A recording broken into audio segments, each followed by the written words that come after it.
Hello and welcome back to the State Farm Analyst Desk, where we're looking at Team Liquid versus Golden Guardians. Two teams who sported roster pickups that, in a one-game sample size, they look pretty good, gents. Yeah, I think all things considered, both teams had pretty good first showings. Team Liquid especially, with how dominant they were. They absolutely smashed TSM, so I want to see if they're able to repeat that again, or if that was just that little extra, like, ooh, revenge match, motivation. Yeah, let's get a reminder for the viewers of what those roster swaps were. It was Damonte, of course, coming over from Dignitas Academy to Golden Guardians to man the mid lane, and Tactical filling in for Doublet in the AD carry position. Sorry, Crumbs, back to you. Oh, no, we're good. I was going to talk about Golden Guardians, so we can go into Team Liquid right now as we have the beautiful roster in front of us. All right, let's do that then. Tactical, great showing, deathless game yesterday for him, and get the win for TL. Yeah, high jungle proximity. They played around him. It's hard to know if that was playing around Tactical or playing around Double Lift exactly. But regardless, with the resources that he got, he was able to dominate the game. Over 50% damage share, super high forward percentage, over 50% as well. So it's showing that Tactical is more than just a stopgap for Double Lift. Some random guy that you're throwing in, and Broxah and Impact and everyone else will take care of it. Like, you can still play around this guy. He had numerous accounts at the top of the NA solo queue, so he's someone who's for a long time been waiting to break into the scene, and this is the ideal lineup to play with to do that. I think TL was also one of the few teams, I'd say maybe half of the league in the first week has shown us that some of the teams come out with a very solid draft that makes a lot of sense, simple to execute, just to get you warmed up into the LCS, while other teams have not found their stride when it comes to drafting. Team Liquid came out swinging, which is going to do them really well when it comes to easing into the split and just starting off on the right foot, as we've seen someone like CLG or Dignitas that really struggled with that, and they're going to pay for it eventually. Now, probably we were just talking about kind of the support given to Tactical by the entire team, but I think we should talk about his support himself. CoreJJ on the Bard yesterday, a really great performance. Yeah, Bard I think is such a weird champion because you'll see him played, and a lot of the times you'll see the Bard dying like non-stop because he's such a wants to be forward champion, but he's also very squishy. But the way CoreJJ played him, I mean, I'm going to give him props for, giving the heal to his Azir and lane and still being able to handle his lane himself in the bot.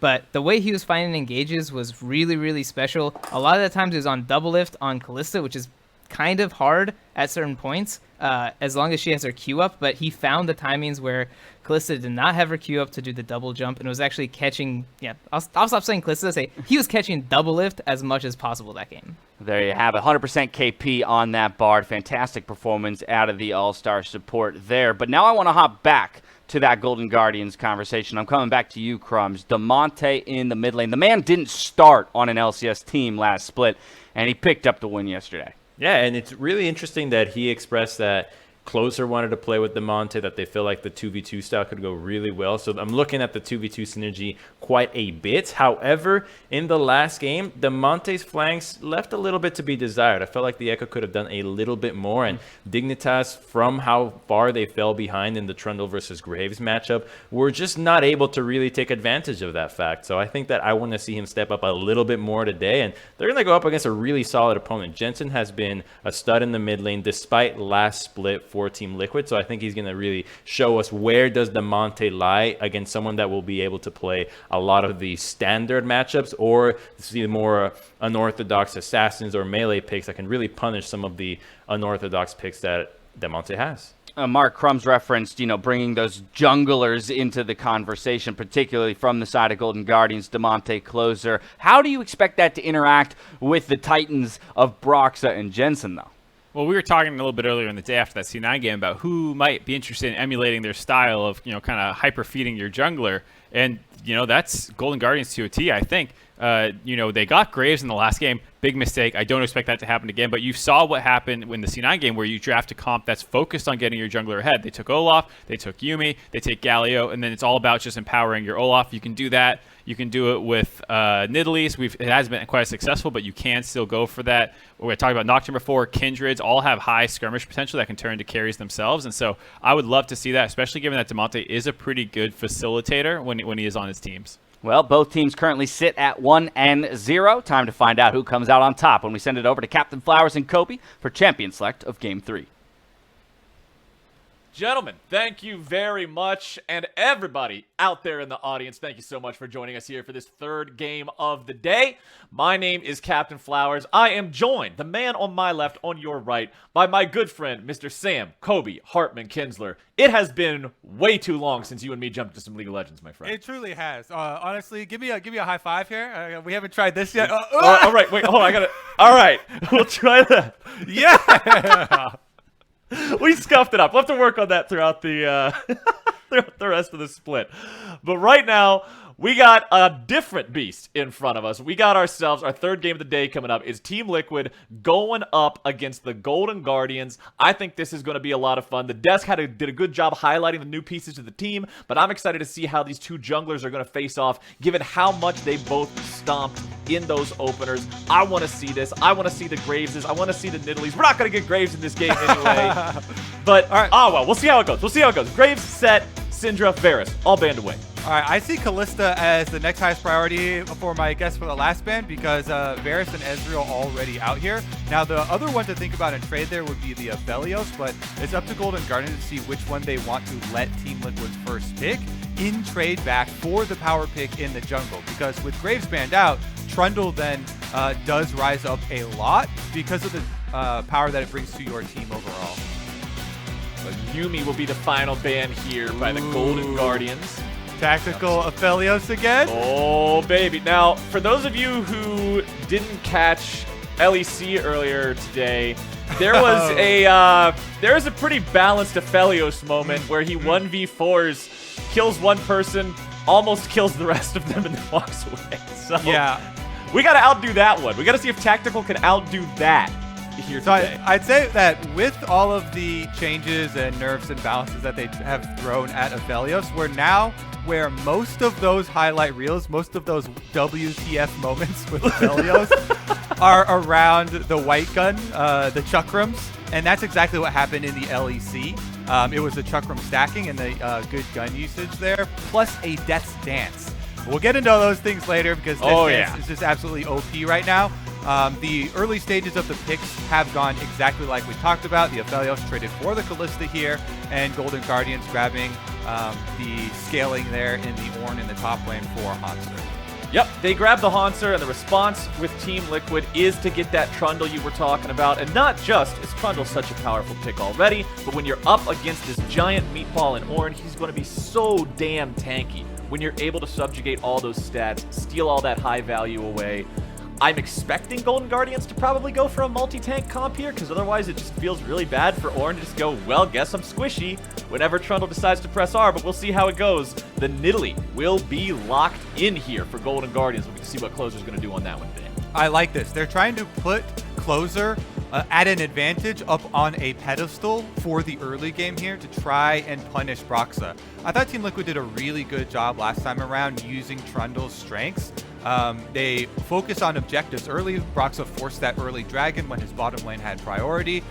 He is able to get the dragon and heal up off of killing it and then chase down more kills. Plus, like you're talking about, Trundle always is going to bring that team utility of shredding the opponent's tank, which has higher value because of Ornn boosting his own stats with gold.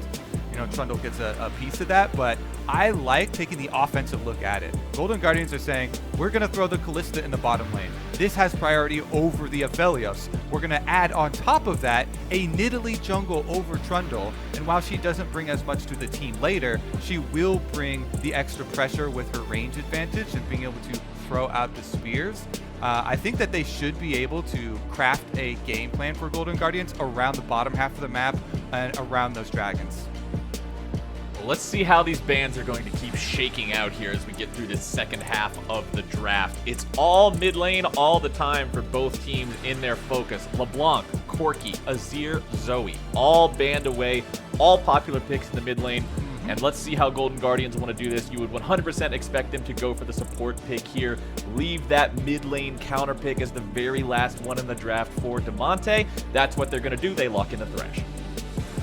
Thresh, super good component to the Kalista bottom lane dragon focus that I've been talking about here for Golden Guardians, because Thresh adds so much utility there with the Lantern and having multiple ways for that duo to engage. Nidalee's such a great jungler that brings the power farm, brings the extra damage. The thing she lacks, obviously, is the crowd control, which they will have in spades now on the bottom half. See what Team Liquid's answer is with all 4 of the main power mid lane champions actually banned out. Orianna, the standard here for Jensen, his most played champion of his career, and probably will go with that phase rush for the extra safety and try and farm it out regardless of what Damonte picks. Orianna and Mordekaiser, a lot of AoE, AP damage, a lot of threat potential here with these solo lanes.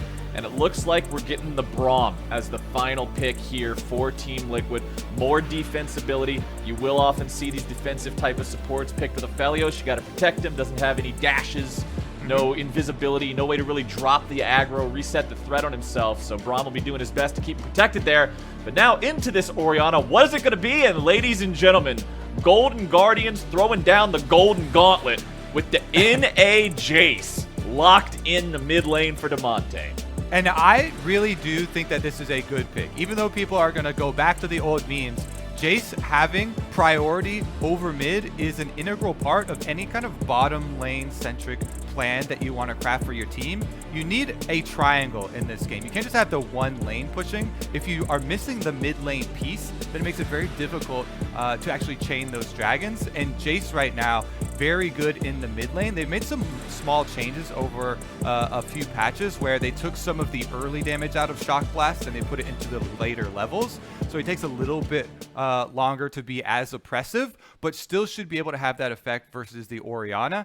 And even after the second half of the pick bans here, I still think Golden Guardians, I like what they're trying to do versus Team Liquid, and it's going to be about execution a lot on that bottom half of the map. I will also say about your Braum point, always a great pick into Ornn, because you can nullify an ultimate with a basic ability. Anytime you get to use a basic ability to break an ultimate of another champion, that's good interaction.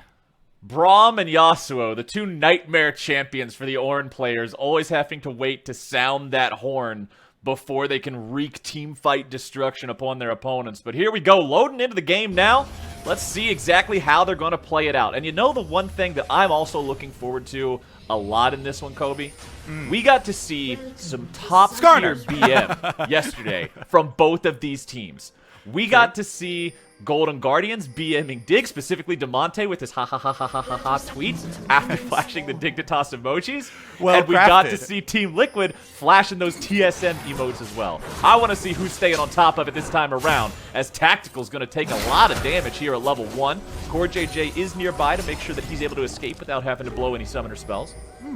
We get a new preview of the latest Aphelios skin, Pincushion Aphelios, with multiple Kalista spears and the Nidalee spear in his back at 1 minute into the game. Is plenty of time to recall, so Tactical is able to walk it out, and there's going to be no lasting damage, no scars from those spears. Pool party Aphelios, but he's just a beach ball that has a bunch of needles popped into it. Fair enough. I like it. Honestly, the early stages are where you want to take advantage of Aphelios. He still scales extremely well, so that being maybe a preview is probably a good thing for Golden Guardians. In Champ Select, we were trying to preview. Okay, they want to play this bottom triangle of the map. Nidalee, super quick clearing, aggressive junglers, can get down to add pressure, and they've got plenty of crowd control in that half of the map to work off of. And then you obviously are going to be able to change some objectives there. But Team Liquid's response should be one of vision defense. And I think something that Broxah did really well in their opening game was actually controlling bottom half. We're going to see both those junglers starting on this top side. We'll see how they want to clear through the jungle and what they want to prioritize. We know that Trundle is exceptionally good at hitting level 3 with buff Gromp, but he is going to stop off, clear that entire top half of his jungle, clearing the wolf camp here now. You saw that Closer got a leash. Hauntzer made sure that he got him off to that better start. Impact wasn't as concerned. Broxah, Trundle, he can take care of himself there in the jungle. Impact also knows that he just wanted to get priority over that lane nice and early, make sure that he's getting those advantages over the Ornn with this Mordekaiser early on. And this mid lane matchup, I think, is going to be a lot of fun to watch, because you already talked about the importance of the Jayce getting ahead but will he be able to get ahead if Broxah shows up and makes the plays right here? Pillar comes down. Damonte is able to play around it very well. The pillar slow doesn't really do a whole lot of anything. When Phase Rush gets procced, Damonte immediately dropping that exhaust and playing around that properly. As Closer's going to hang around here, he's waiting for Broxah, finds the spear. See if he follows that one up for some damage. There we go. Nice combo coming out from Closer. Forces the flash away from the Team Liquid jungler. Yeah, love to see everything we talk about in Champ Select comes true here. The phase rush on Jayce for Damonte means he can ignore the slow of the Trundle pillar. He even ran a circle around the Trundle pillar just Ring to around the illustrate rosy. how futile it is to gank him with that. I would say, you know, it's a bit of a panic exhaust maybe. There's not a lot of burst damage that comes out of the Trundle, but you know, he did throw his summoner spell there to save some health. Then we also get to see the Nidalee then with Vision of Trundle gets to take advantage of the extra range and does push Broxah out of his own jungle, forcing the flash there. So flash for an exhaust in the end after you count all the summoners and trying to return to the bottom side where they do have the CC set up, and you don't have to stay around very long as Nidalee. You get to do a lot of kind of high value, just very quick show up and throw the spear. Kind of presence ganks for yourself. Broxah, meanwhile, has to take advantage of the other half of the map because there's nothing he can do on the bottom side. He just got chased out by Closer and forced to splash. Well, fortunately for him, that top side that he did full clear earlier is now respawning, so he will be able to do another pass on both his Braum and Wolfcamp, add a little bit more gold to his pocket. The bottom side, it's a 3v2. Closer showing up here yet again. Hook will not find the mark, but plenty of damage does. Tactical and CoreJJ both at half HP, still stuck underneath this turret. I like the repeat pass here. Goes, does drugs, come back to throw another spear. I would say, small caveat, I would wait for the play to land, then throw the spear. Threw it a little early there, and huhi was actually in a really good position, got the double play. They do use the Ignite, don't get anything out of it there. Back up here in the top side, Impact and Hauntzer. I mean, this is, I feel like Mordekaiser versus a lot of melee champions looks really similar to what we're seeing up here in the top side. Mordekaiser farms up, you sit underneath your turret, and you go, boy, I hope if my jungler ganks him that he doesn't die in the death realm. It's a pretty difficult lane matchup for a lot of champs, but Hauntzer will be fine, just scaling up, getting towards that Abyssal Mask. You can see the items in inventory already working towards the Catalyst, and then once he has some of that MR, things will be a lot more easily manageable for him in that situation. huhi coming back into the bottom lane after roaming around a little bit, sitting down some vision in the bottom side river. But that does give a chance over to Tactical and CoreJJ to finally get this shoved back out, get back to base, and you can see that even though they weren't having the greatest time underneath that turret from that damage and those ganks of Closer, Tactical was still able to farm up enough money, get the BF sword, come back to lane on that power spike. Exactly. Your 5.5 minutes recall for the BF sword is your mark that you want to hit. Even with Nidalee passing by, spears coming through, even with Kalista Thresh pushing on them early on, like you're saying, he's still able to get the last hits early, which is what your main goal is on the Aphelios early on, so you can scale up a bit later. Mid lane. A shockwave from Jensen, but Damonte is clearly unafraid. Taking low HP, but knows that Jensen doesn't have the necessary damage to finish him off, so just returns a bit of his own and goes right back to farming. I like to see that kind of confidence, too. It shows you that Damonte is very well aware of the matchup. I think that's one reason why NA Jayce became such a meme. It's just so many players in North America seem to not just do what needs to be done on the champion, so Damonte at least understanding exactly where he stands in terms of his champion's power compared to his Teleport opponent advantage for Team sign. Liquid here. Let's see if Team Liquid are able to move in and stop this. Damonte, half HP, no mana, having to get himself away. Phase Rush makes sure of it. With a TP coming in from Impact, that means they will secure this Drake free of charge. Hauntzer had already used his TP to go back to lane a minute ago. And that means this cannot be an even fight. Good call there from TL to take that Drake. Flowers. We spend the whole first, more than even 7 minutes, even in Champ Select, already talking about, all right, Golden Guardians, craft this game plan around their bottom triangles and control these dragons, work off this CC setup and the Nidalee jungle over Trundle, and yet they miss one of the checks on the list of dragon control, and that is teleport difference on the top side of the map. Like I said, Hauntzer using it to get back to lane.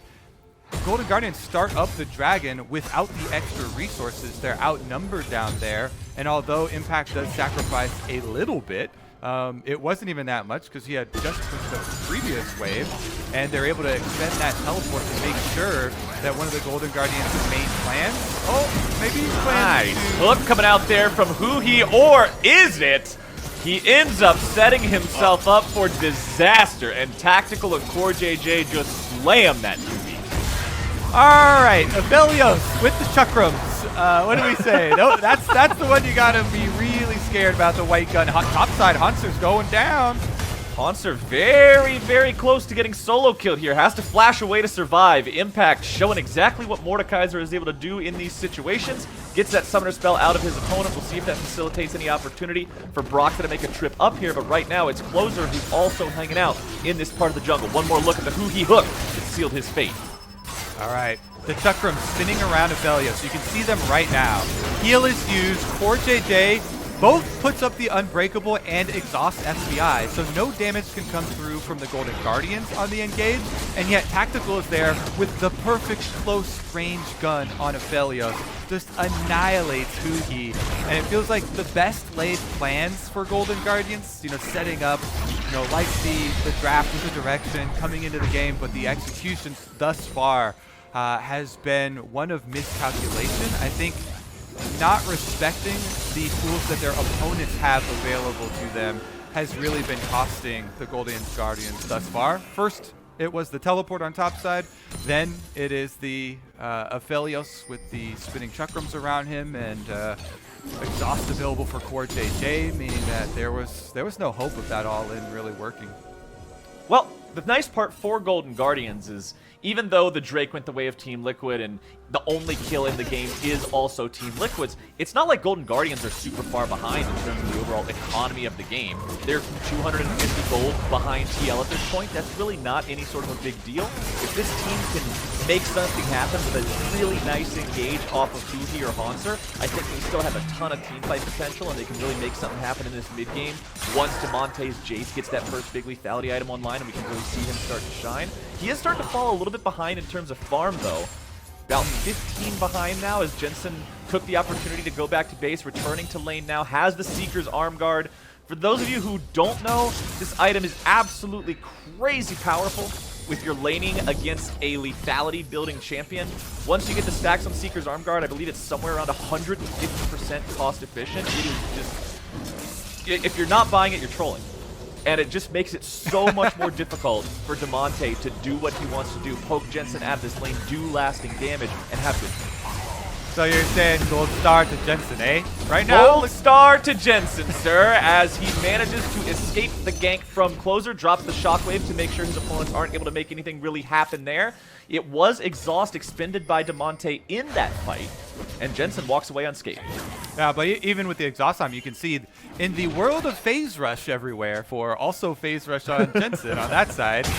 Proccing that one means a lot of these mid laners have been able to walk out of most of the ganks. Team Liquid making a pass through the dragon themselves, and what originally was going to be a Golden Guardians focal point here has started to turn into a Team Liquid plan, since they've been able to make several consecutive good plays on the bottom half of the map, now playing huhi.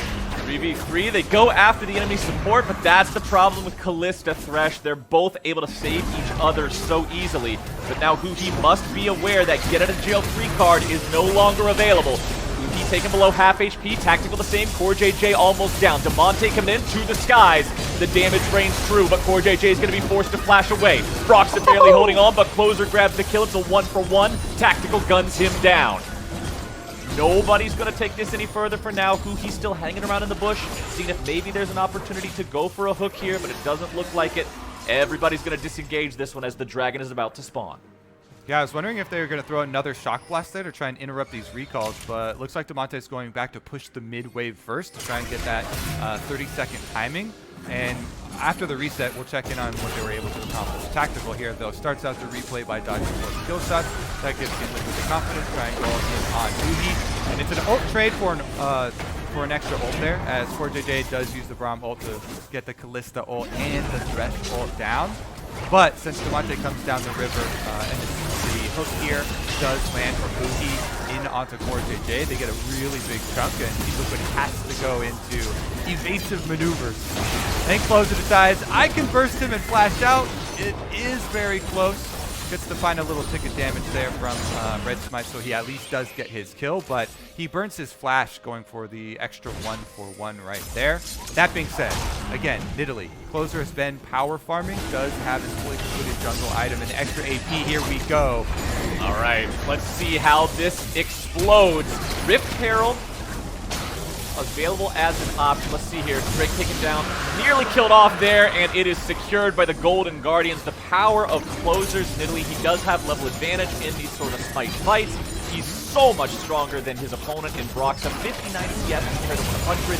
Fully completed item, tactically in danger. Now going to be jumped on. The wrath of the Golden Guardians will slam Team Liquid's bottom lane right down into the dirt. A double kill for Damonte. And Broxah is forced to retreat. The Ornn Horn's not going to accomplish a lot, but that Rift Herald has been summoned up down here now, ready to charge, ready to get some plate money. There's still 20 seconds left, Kobe. Critically, this is just in time for all that extra gold into the Golden Guardians' pockets. They won't be able to get the entirety of the turret, but they will walk away with a pretty big win here.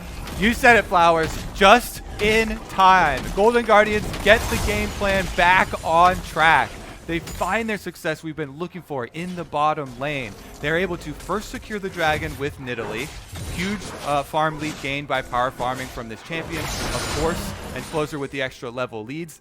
Turns into utilizing the crowd control from the Kalista Thresh lane to then pick up a kill afterwards and get that big juicy passion. So even though the first couple attempts were misses from the Golden Guardians because they failed to calculate a couple of the things, teleport and Aphelios, they still are able to get right back at it. So I'm definitely excited to see if they can continue stacking. The problem is, because they did make the mistake at the beginning of the game and Team Liquid got that first Cloud Drake, Team Liquid bought themselves breathing room. And that breathing room is time for Aphelios and Orianna to try and stack up the carries of their team. But I mean, man, I am having so much fun just watching Closer, and I'm so happy that the jungle meta has moved towards champions like Graves and Nidalee, and champions that can carry from the jungle, because this Funny guy to hear that from a Skarner player, actually.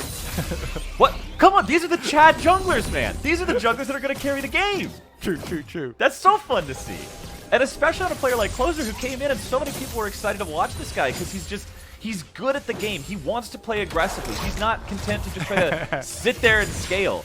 I really enjoy watching this guy jungle, especially on a champion like this, and really showing what you can do by aggressively making sure that you're getting those camps on spawn and also still having presence in the lane. The fact that he's 55 farm ahead of his opponent, but he's still got kill participation for everything they've done. I'm really digging it. And that's the reason for the rise of these junglers that are power farmers, but are also very oppressive and aggressive.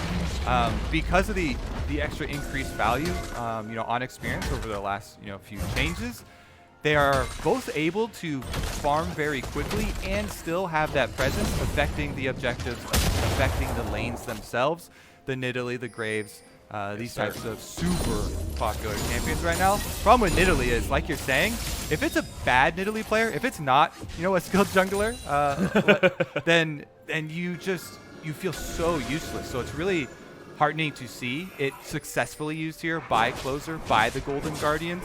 And anytime, 16 minutes in, you get to ping the 2-level lead on the opposing jungler. Oh, it feels so good. That's one of the biggest wins in League of Legends. And, some of the all chat a little bit of a jungle diffy, and you try and poke up. the jungle diff.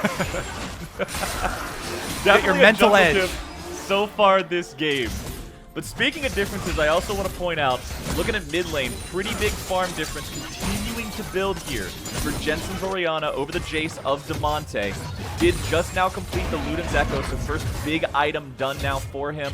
Going for that arm guard that I talked about earlier. Amazing in lane, but it will slow down completing that first item because of the fact that it doesn't build into any of your Lost Chapter type of items. On the other hand, though, we got Damonte. One of the nicest parts about building lethality is you can build Umbral Glaive, incredibly cheap item to fully complete. and gives you an absolutely insane presence in terms of vision score as well, with the ability to detect and sweep out those wards. So we'll see if Damonte is able to hit any of these big shock blasts. Has a second serrated Dirk in the inventory, so lethality is going to sting to anybody that doesn't have armor. So mostly the Mordekaiser or the Aphelios if he's able to land those. But again, we're going to see. Damonte, it's time for Tanner time. I need to see him pop off, I think, for Golden Guardians to succeed here in this mid game. They're in a good spot to do so. They're 2,500 gold up. But all right, I need to see evidence to be a believer in well, AJ. the time is also 15 seconds away from the spawn of the dragon, so I like the spawn of Ripfield here by Team Liquid, trying to push in and gain some priority over mid-wave with this extra objective they took previously, and then they can try and translate that into being the first ones on the dragon, setting up here with the extra vision advantage. Control ward's already going down, so mid tower successful here for Team Liquid, and they've got the inside path, cutting Golden Guardians off from the Ocean Drake, which they're looking to gain priority on. Worth pointing out as well, there is currently one QSS on the side of the Golden Guardians. It belongs to Hauntzer. So Impact is free to ult any other target in the team fight, and he will be able to keep them in the death realm for the entire duration of that. Team Liquid now heading over to this Drake, and it looks like Golden Guardian was going to call this one no contest and just let Team Liquid walk away with it. That's one of the reasons why, even though the gold was very close early on in the game, I kept emphasizing what the goals of Golden Guardians were with the composition. Team Liquid now are really utilizing their team fight power. Braum and Trundle, amazing front line there, able to cut off a lot of the options. And they use that to then get this dragon for themselves, sending now Impact out to the side lane once again. The teleports are ready. And Senti Duff has his ultimate, even though there's a QSS on Hauntzer. The Mordekaiser now at this stage with Leandri's built starts to become a massive threat for the split push. Yeah, once the Mordekaiser has that first item up and running, the damage that it stacks in combination with the passive storm is just so difficult to deal with, even if you've got plenty of magic resistance. So we'll see how they decide to answer that as we continue moving forward here. It's CoreJJ defending against the three-man push of the Golden Guardians here in the mid lane. Golden Guardians do have those outer turrets down in both side lanes, so getting this mid lane tier 1 down will give them some extra capability to push forward into Team Liquid territory, get some more wards down in that jungle, but TL are going to prevent that from happening for the time being, still doing a great job, even though the gold lead continues just climbing up little by little, almost up to 3K now for the Golden Guardians. Team Liquid seem fine with the pace of the game, however, flash away from Tactical keeps him safe from the Ornn Horn. 4 members of Golden Guardians pushing this mid lane, trying to get that turret. They got it down to 15%, but that's all they're going to get for now. Damonte continues to mount the pressure in top. Honestly, considering the variables here, I think that was a very good little push. Even though they don't get the tower, a successful Ornn Horn like that, getting the flash on Aphelios, is incredibly valuable. Considering CoreJJ was very close, he was almost close enough to save Tactical that flash and use the Unbreakable instead, just to nullify the Ornn ultimate. But Hauntzer took the small moment where he had the window of CoreJJ being far enough away from Tactical and Tactical being close enough up under the turret that he could get the flash down on one of those main carries, and the less mobile at that. So Golden Guardians do make a nice little punch there in the mid lane, and they can actually just return to the tower to finish the job. Yep, they've got the priority over it. They're able to get there just a second before Team Liquid is, and they can clear that one out of the way. Brings them up to 3 turrets taken compared to only the 1 that TL has managed to claim there in that mid lane. Not a lot of work being done in those side lanes so far for the side of Team Liquid. Blue buff also going to be stolen away there by Golden Guardians, keeping that away from Jensen, shutting down some of the wave clear, some of the ability spamming potential of that Orianna. Always just all these little advantages can add up after enough time, and Golden Guardians are doing a good job here so far. And now that we're cresting the mid game, I want to point out the step 2 of the Golden Guardians plan. All right, where do we go from here? Like we talked about in Champ Select, some of the changes to Jayce, they took away some of his lane bullying power of the early levels of Shockwave and Shock Blast, and put it into the max levels. Jayce is a champion. Obviously, you don't put points into your ultimate, so he actually doesn't max out his Shock Blast until level 11. Now Damonte has passed that point. He's level 12 here with the full lethality build, and you have reached the holy grail level with your Jayce. The Shock Blast coming through with this much lethality and max level are a perfect combination with your Nidalee, who power farm 2-level advantage over the Trundle, and you get to utilize the poke aspect of this composition. And one thing that Team Liquid and Jat has failed to draft for his team versus poke is he's not even here to defend himself, man. You're going to point out that the Jat failed to draft. Ah, yeah, you know, that coach at Team Liquid. Love you, buddy. But that's one of the few things that they don't have to try and counter the Nidalee Jayce grouping up with a Thresh there to have some protection for them and throwing out the poke over and over. They do have, Trundle, very good frontline, can try and soak them up. He has a lot of sources of healing. Braum can block some with the Unbreakable. But as far as the initiation from the side of Team Liquid to turn the tables, Team Liquid's comp is much more defensive. It's much more about counter engage. Unless they get a really nice placement of the Orianna ball from Jensen, finding a Shockwave, or CoreJJ flashing in to get a Braum ultimate, or something like that, it is actually more on the side of Golden Guardians to have the control over the setup. And you're talking about hitting the magic level and being right where you want to be. Hauntzer now level 14 on the Ornn. He's got both his Sunfire Cape and his Abyssal Mask upgraded. Very scary at this point in time. Remember, those two upgrades give the champion about 3,400 gold worth of free stats. Absolutely insanely tanky for the item point that he is at. Doesn't even have his completed boots yet. He doesn't need them. All he needs is the mask and the cape, and he's locked and loaded, and he's ready to go. You can see the upgraded Blade of the Ruined King in FBI's inventory. As the fight starts off, Impact is exhausted. He's put Damonte in the death realm. He's continuing to march forward. Closer's almost able to find the damage on to Tactical, now going into the stasis, keeping himself alive. Shockwave only finding Hauntzer, and that's not going to be good enough. Impact will be left to die, or will he? Flashing away to try to escape, and Damonte's the man who's got the kill. He immediately takes Blast Cone over the wall to get himself to safety. CoreJJ is looking to counter-engage, but the rest of Team Liquid is not close enough. They're not on the same page. They're not where they need to be, and Golden Guardians take the fight. This is the new Golden Guardians, Captain Flowers. Damonte adding, it feels like this overall just killer instinct to the team. It's Tanner time! Closer always had it, but now it feels like Closer's got someone with a similar mentality of how to play these fights. So you saw there were two instances there. It was actually Tanner who goes in onto Impact. He gets a big chunk, and when Impact uses the Mordekaiser ult onto Damonte, he immediately procs the phase rush, and he's like, I'm out of here, buddy. He skips off to the other side. Then Closer is able to get through, since Mordekaiser's in the Death Realm. Closer actually throws the Nidalee Spear right through him since he's in a different realm, and it hits Tactical. He chunks Tactical down, forces the backline of Team Liquid off, and it was just a really nice kind of 1-2 punch from the Golden Guardians, being able to play off that. This is just more coordination than we saw from the team in spring. It is more proactive play than we saw from them in spring, and it's definitely heartening for GGS fans. It's a lot of fun to see. I mean, watching this team work together, watching them be able to go up against a squad like Team Liquid that, with the exception of Tactical, are all incredibly veteran players in League of Legends. Broxah, literally a world finalist. Impact and CoreJJ, literally world champions.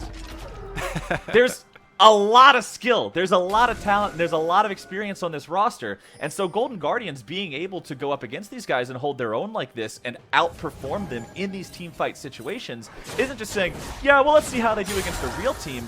They're stepping up, and it's a lot of fun to see. Now, let's see if they can actually continue that as we get closer and closer to the end game. We are at just about 27 minutes here and now. We have 2 Drakes taken by either side, so still not going to be a soul for quite a while. But we are getting to the point of the game where Baron takes are going to become more and more quick. We'll see if that becomes a reality for either of these squads, if they're able to win a decisive enough victory to make that happen. But you can see right now everybody's just kind of on farming duty. Not a whole lot to fight over. There's some vision up there in that topside river near the Baron pit. But nobody really feels like forcing anything because it's like you said, Team Liquid really only wants to counter-engage, and Golden Guardians aren't looking to yeet their lead away randomly. And we did see the attempt of the flash CoreJJ ultimate with Braum, like we kind of talked about. That was maybe one of their surprise moves that they could pull. But that flash, still on cooldown for over 2 minutes for CoreJJ because trying to use it in the last fight.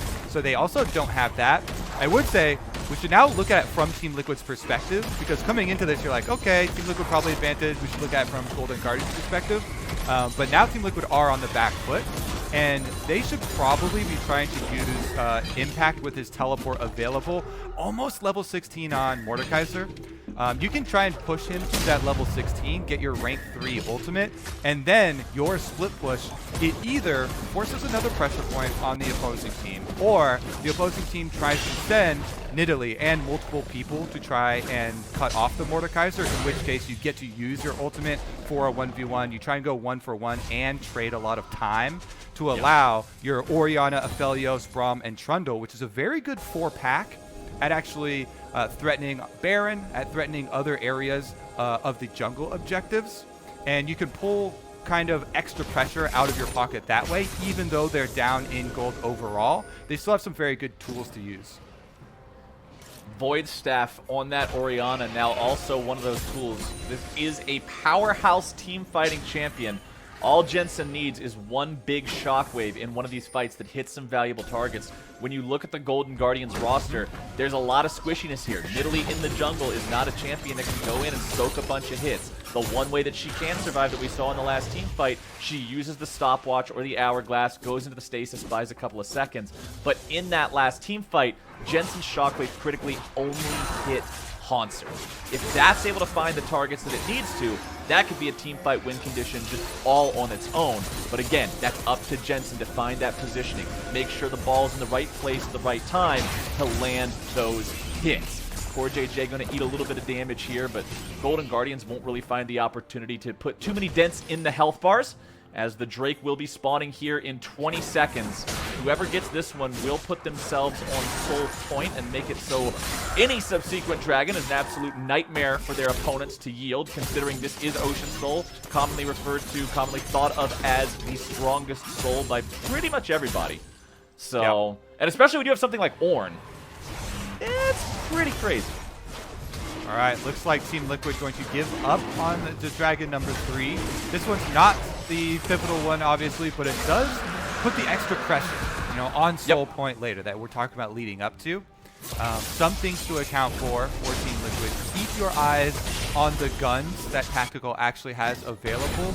Crescendum and Severum were ready this time around, and those are the two that are best at the single target because of the extra damage you get from Crescendums, and then obviously the healing you can get out of Severum. Turn the Aphelios into a much more offensive carry, rather than having to play so much more safely on the back line.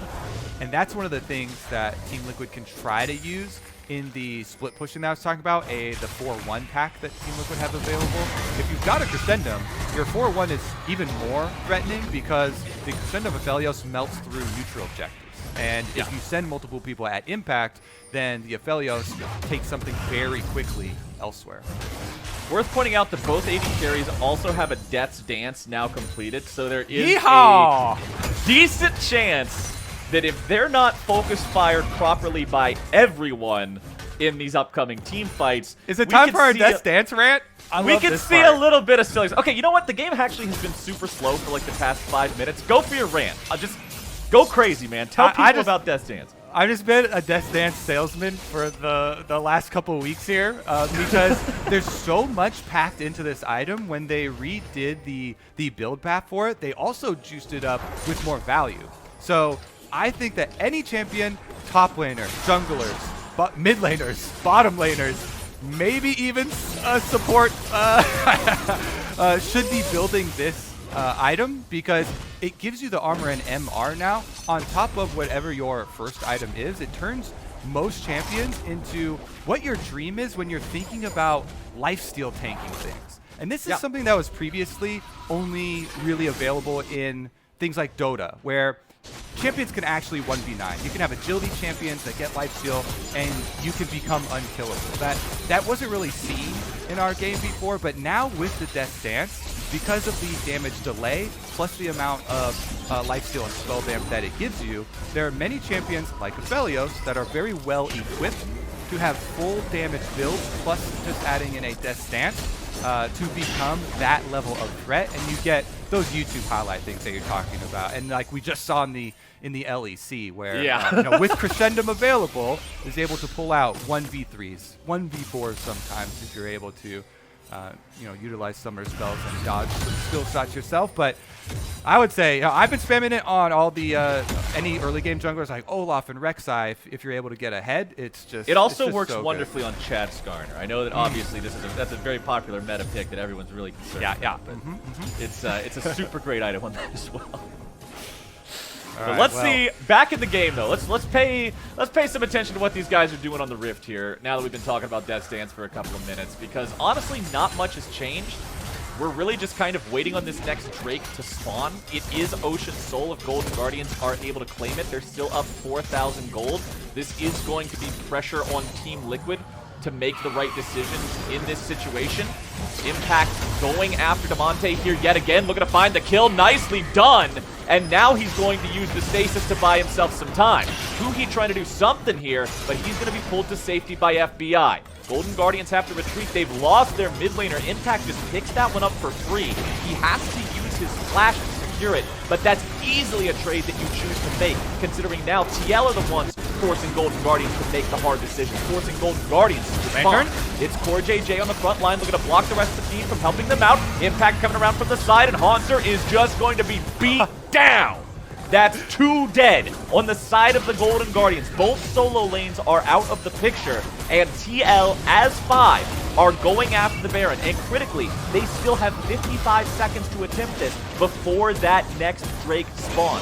They're not giving away Ocean Soul potential. They're not giving away anything here, but they do have to respect Closer. The steal potential is there, and we're playing another game of Ring Around the Rosie as CoreJJ and Impact try to chase Closer away and make sure he cannot enter in time to get any kind of a steal.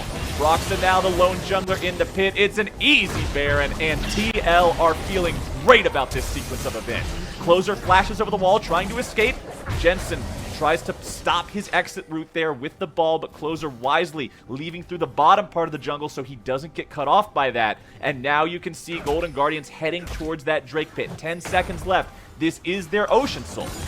And just to recount, what was not on screen there was Golden Guardians after the 2 picks. They realized that they cannot actually fight the Baron, just have Closer try and steal it. Instead, they have FBI on the Kalista go push mid lane. FBI got 2 towers there during the time that Closer was able to delay Team Liquid around the Baron. So in the trade, Team Liquid get Baron, and I think that's completely worth it for them. And really good play by Impact to open up an opportunity for Team Liquid to actually win this game. On the back half, I think the response was also good given the bad situation that Golden Guardians were put in. They got 2 towers and a dragon in exchange for that Baron. But I have to say, from Team Liquid's point of view, Impact is such a hero for going for that play.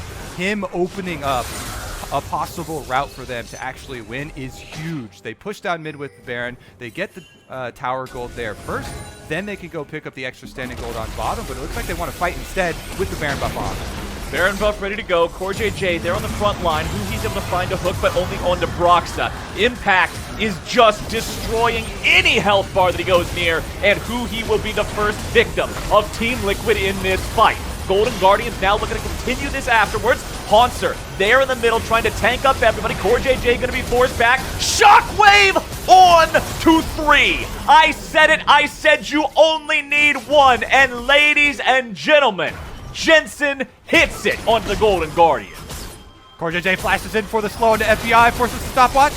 Oh, but FBI's got nowhere to go. There's your shutdown. Tactical takes the kill, and the Golden Guardians only have their mid laner left alive. Damonte does a good job going to mid lane, cutting the minion wave, stopping the reinforcements from coming, and allowing TL to push mid. However, they realize they've got minions now in the bottom lane instead. They're able to continue to push down here. It's still 20 seconds before Closer is alive, and Damonte and Huhi will have to stand 2v4 against Team Liquid as they try to take this first inhibitor.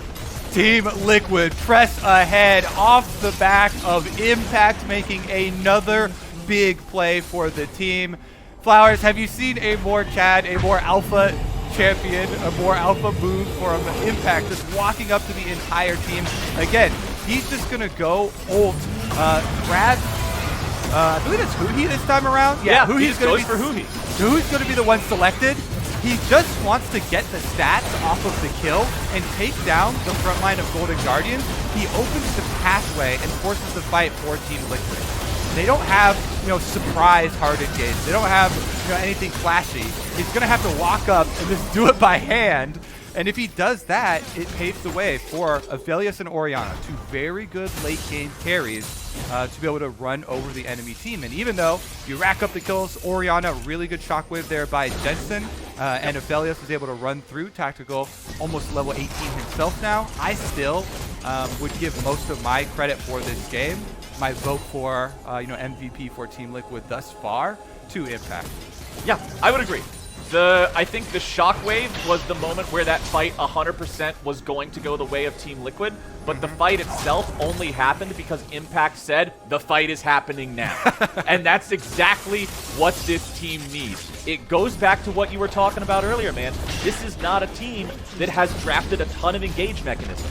Sometimes your engage mechanism is walk at him and look scary. And damn, if Impact is not looking menacing as he's stomping towards Golden Guardians right now. Yep, CoreJJ and Broxah obviously doing their part with the slows, but let's see how it works out at a tower, because the Golden Guardians, again, they do have decent poke damage. So far, Team Liquid have been able to withstand the barrage. Tactical at half HP, but he will return to full pretty much instantly thanks to the power of the Death's Dance. Tons of healing, very easy to regenerate all of that. Baron having now worn away means that Golden Guardians might be in a better spot, but Closer caught out doesn't spell the same. Let's see if Closer's able to get himself away. No, he won't. Instead, it's only going to be Huhi going down with him. Ladies and gentlemen, Team Liquid might just be able to seal the deal right here. CoreJJ, low HP, but they're collapsing onto FBI, and he is not long for this world. It is a 1 for 3 for Team Liquid. Damonte and Hauntzer will have to somehow hold this. CoreJJ below half, but everybody else is in great shape. Tactical and Jensen are both fully ready to go here. Hauntzer trying to escape, popping the QSS to drop the CC. TL continuing this push forward. Jensen and Tactical have the damage to end this game right here, right now. Let's see if they can get the minions up to the Nexus and get this thing done. Damonte can't get in. He's got no opportunity to make it happen. They're gonna collapse on him in the 3v1. Hauntzer's trying to hold the line, but what in the world is Ornn gonna do against a Death's Dance of Aphelios? Get ready for an interactive gameplay experience, Ornn, because Team Liquid just came back and won that game. Brute force. That's what I would say the secret to success this time around for Team Liquid. They are able to just steamroll ahead in these team fights. Even without the snap initiations, they're able to get the picks that they need to take the Baron and utilize that Baron opening very effectively. Once they're able to actually get this objective, once they get the first pick, you could see how seasoned this team is and how clear their path was in finishing out the game. Boom, Baron, boom, multiple towers for themselves, forced the fight again on mid lane, and they used that pressure to end the entire game. Up until that sequence of events 1 minute before the Ocean Soul Drake spawned, when they got that Baron, Golden Guardians was doing a really good job. Golden Guardians was actually playing very clean for what I think a lot of people would have expected. But Team Liquid just shows you give them an inch, they will take a mile. Well played from both sides, but TL showing that they are definitely here to compete in summer. When we return, we're going to go ahead and hear from the winning team and get some insight in the Verizon post-game interview. Don't y'all go anywhere.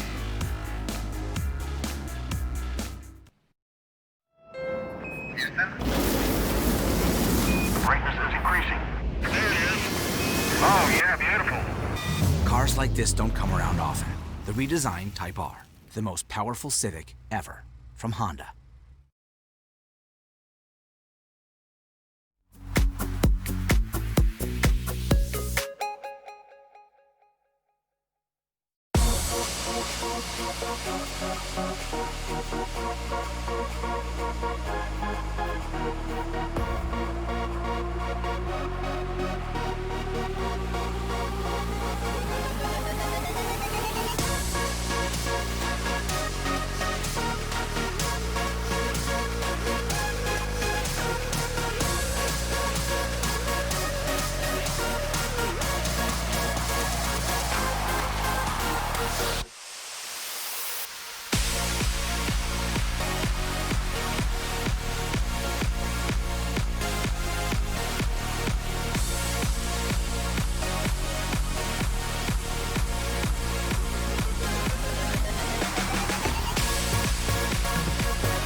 Welcome back, everybody, to the LCS. I'm here with another Verizon post-game interview, this time with Broxah. First time getting to see your face. How was your first off-season, I guess, stuck here in North America this time around?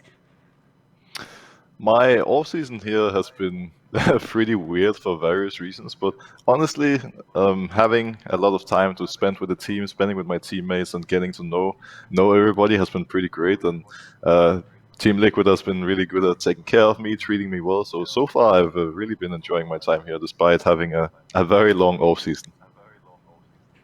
Yeah, we hope that indoors in LA was still keeping you nice and warm and having a good time. And the thing is, looking back at last split, as you said before, it was a bit of a low point in your career, but I don't feel that shows in your attitude. You definitely have a lot of energy in trying to bring this team back to that top of the fold. So what gives you so much confidence that Team Liquid can turn around from that 9th place team, and now after 2 astounding victories to start off Summer Split?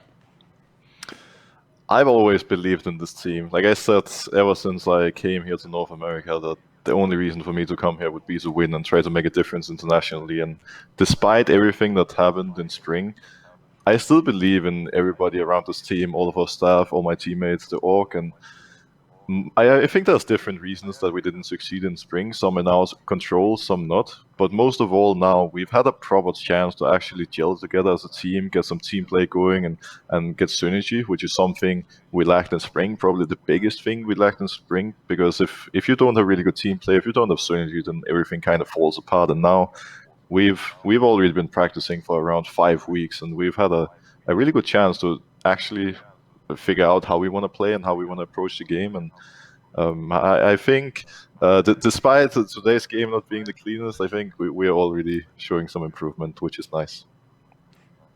And on that improvement, you've talked about the fact that diversifying the ways in which Team Liquid plays seems to be a big focus. So in constructing this new identity for Team Liquid, do you feel that the roster is in a space where you have an identity, or are you still experimenting and trying to figure that out?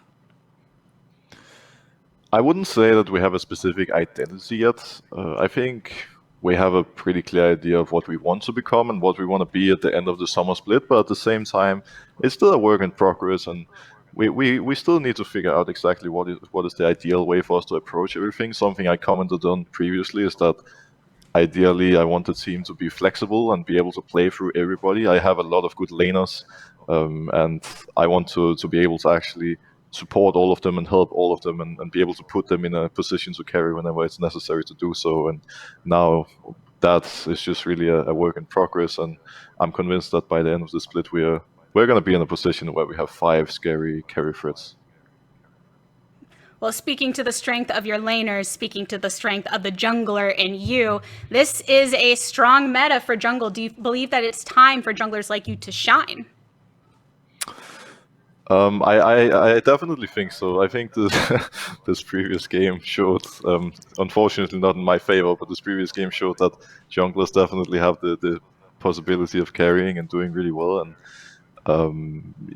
yeah, most of all, jungle is in a really good spot right now. There's a lot of interesting jungle styles that you can play. There's the farm heavy one, the hyper aggressive one, a bit of a mix of both. And I'm really happy with the current meta, and I'm excited to keep playing and keep growing and hopefully showcase how good I am throughout the split. Well, I, for one, am very excited for what we get to see from you and all of the players here in the LCS. Thanks for talking to me here in the Verizon postgame interview. But with that, we're going back to the State Farm analyst desk. Thank you, Latigris. Congratulations to Team Liquid for a 2-0 opening weekend. But gentlemen, I'm calling it right here. That was the best game of the day for me, personally. A ton of fun to watch. Back and forth action.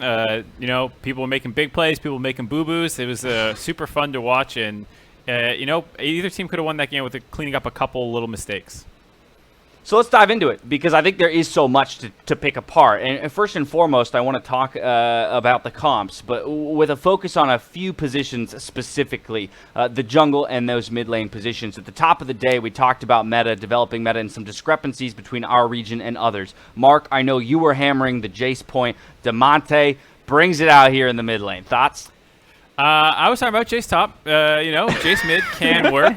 I am a little hesitant on Jayce Nidalee combos. I asked our stats team, and we'll try and get this at some point, about what is the all-time win rate of those two champions paired together. I'm not sure, but I'm a little hesitant. I like the idea of an all-in early game draft with Ornn as some sort of reliability and scaling and setup later into the game, but I think they made a couple too many mistakes getting to that point in terms of controlling Drakes, the mistakes in the bot lane and those kinds of things, but I did like the idea.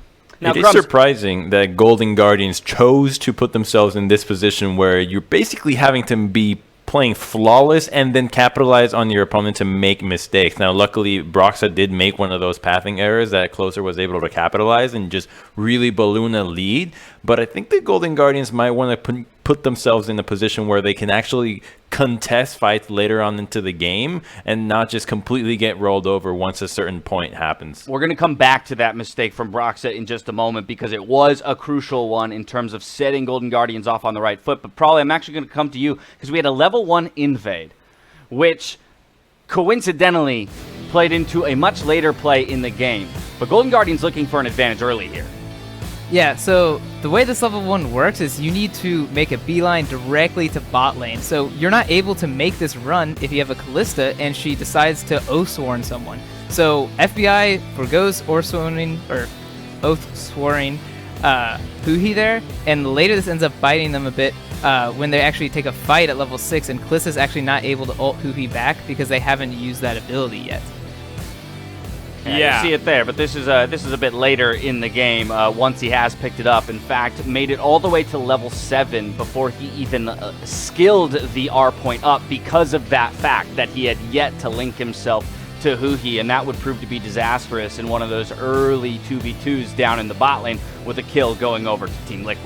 Yeah, it's one of those. This is why you pick Nidalee, by the way, is if you have a jungler who's comfortable doing that. I think Nidalee's a fine champion in the hands of really skilled players, but you can't just pick her into Trundle and think it's good. Closer It was, making that risky play to get that kill and get out, and unfortunately didn't, but you have to be comfortable making those risky plays if you want to play Nidalee.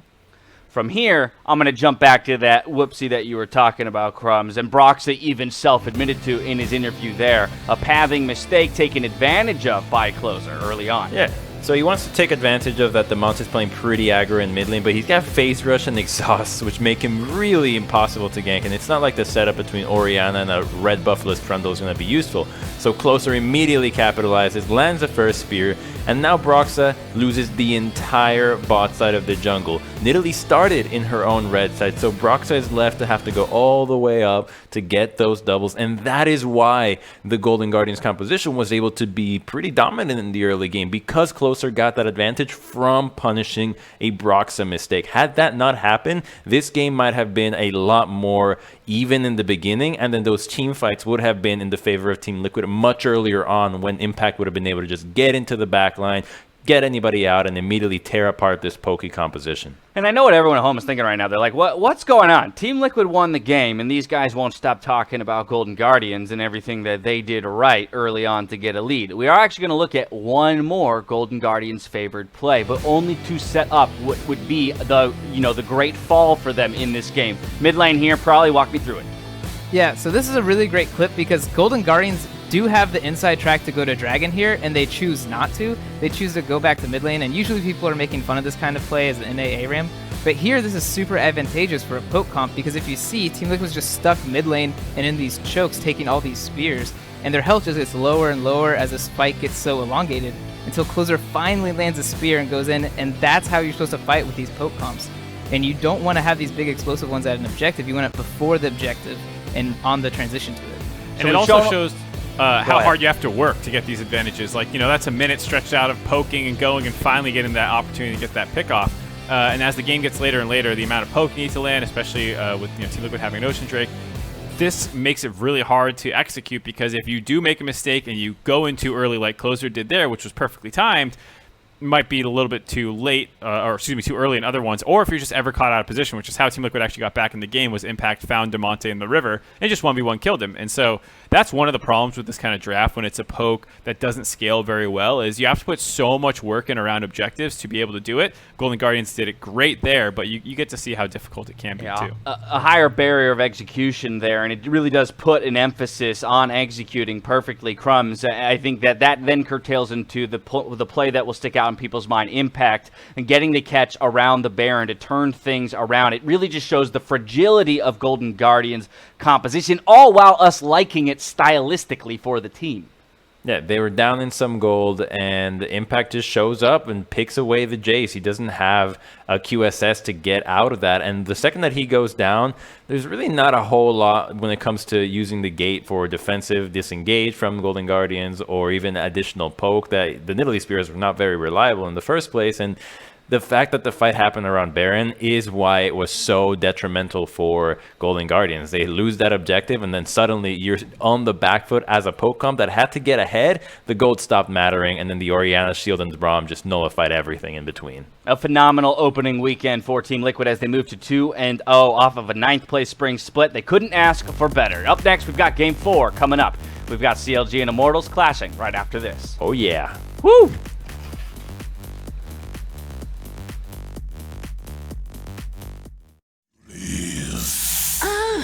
Have been expecting you. Aha! And I brought you a gift so you can fight properly. Red Bull. Oh! How nice. Of you. But also... rather... stupid. Mine. Mine! No, mine! No, mine! Mine! Mine. Red Bull gives you wings.